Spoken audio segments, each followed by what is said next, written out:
नमस्कार मित्रों, यह तो हम सभी जानते हैं कि वेद हिंदू सनातन धर्म के प्राचीनतम और पवित्र ग्रंथ हैं। यही नहीं, ये विश्व की सबसे प्राचीन कृतियां हैं जिन्हें संसार का आदि ग्रंथ भी कहा जा सकता है।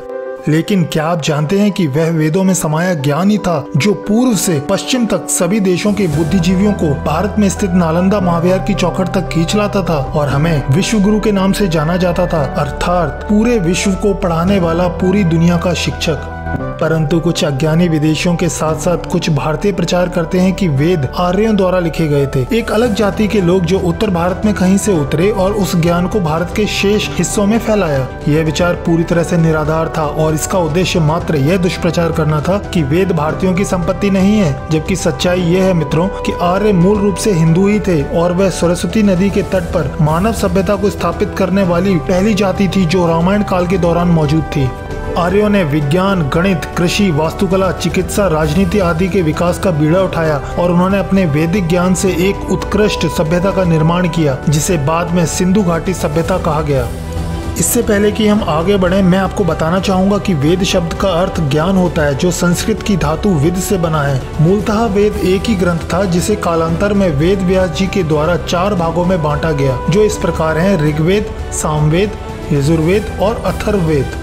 वेदों में मुख्यतः 2 प्रकार का ज्ञान सम्मिलित है। पहला है अपरा अर्थात भौतिक ज्ञान। इसमें पृथ्वी और सृष्टि का बनना, प्रकृति और उसमें पाए जाने वाले पदार्थों के गुण, स्वभाव, वास्तु और ज्योतिष शास्त्र, चिकित्सा, तार विद्या, विमान विद्या, गणित, खगोल विज्ञान आदि से संबंधित ज्ञान का वर्णन है। दूसरा है पराज्ञान अर्थात आध्यात्मिक ज्ञान। इसमें जीवन का अर्थ समझना और धर्म, कर्म, योग, मोक्ष में संतुलन कर मनुष्य किस प्रकार परम सिद्धि को प्राप्त हो सकता है उससे संबंधित ज्ञान दिया गया है। मित्रों, क्या आप जानते हैं कि वेदों के रचयिता कौन है और किसके द्वारा लिखा गया हिंदू धर्म का सबसे पुराना ग्रंथ वेद? आइए पता करते हैं। वेद का अस्तित्व अनादि है और नित्य है, अर्थात जब से यह सृष्टि बनी है तब से ही वेद अस्तित्व में है। जब जब प्रलय आती है तो वेद ब्रह्म में लीन हो जाते हैं और जब सृष्टि के बनने का समय आता है तो ब्रह्मा पुनः निश्वास से वेद प्रकट कर देते हैं और यह प्रक्रिया अनंत काल से ऐसे ही चलती आ रही है। अब प्रश्न उठता है कि ब्रह्मा से हम मनुष्यों तक वेद पहुंचा कैसे? इस प्रश्न का उत्तर स्वयं भगवान श्री कृष्ण ने श्रीमद् भगवत गीता पुराण में 11 स्कंद में दिया है।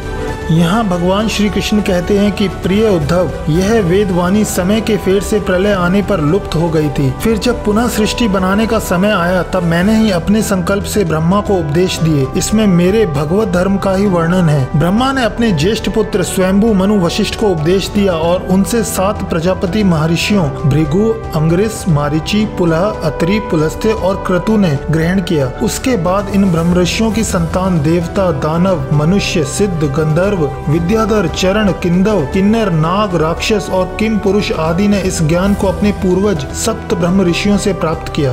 अस्तु ब्रह्मा जी से उनके पुत्रों ने वेद का ज्ञान पाया, फिर वो ज्ञान मनुष्यों को उनके पुत्रों ने दिया। ऐसे ही गुरु शिष्य परंपरा से वेद का प्रसार मौखिक रूप से सुनते हुए होता आया है। इसीलिए वेद को श्रुति भी कहते हैं। श्रुति अर्थात सुना हुआ। मित्रों, जैसा कि मैंने पहले भी बताया कि मूलतः वेद एक ही ग्रंथ हुआ करता था जिसे आज से लगभग 5000 वर्ष पूर्व द्वापर युग के अंत में महर्षि कृष्णदेवरायन ने 4 भागों में विभाजित किया और नाम रखा ऋग्वेद, यजुर्वेद, सामवेद और अथर्ववेद। वेदों का विभाजन करने के कारण ही कृष्णदेवरायन का नाम वेद व्यास के नाम से विख्यात हुआ। विभाजित करने के पीछे उनका उद्देश्य था कि आने वाले कलयुग में कम बुद्धि एवं कम स्मरण शक्ति रखने वाले मानव भी वेदों का अध्ययन कर सकें। वेद अनंत हैं। वेदों के ज्ञान का न आदि है और न अंत है। यह सृष्टि के बनने पर निश्वास रूप से स्वयं प्रकट हो जाते हैं और मनुष्य का मार्गदर्शन करते हैं। मित्रों, सार यह है कि वेदों की रचना वेद व्यास जी ने नहीं की थी। उन्होंने मात्र वेदों को विभाजित कर सरल भाषा में लिपिबद्ध किया था।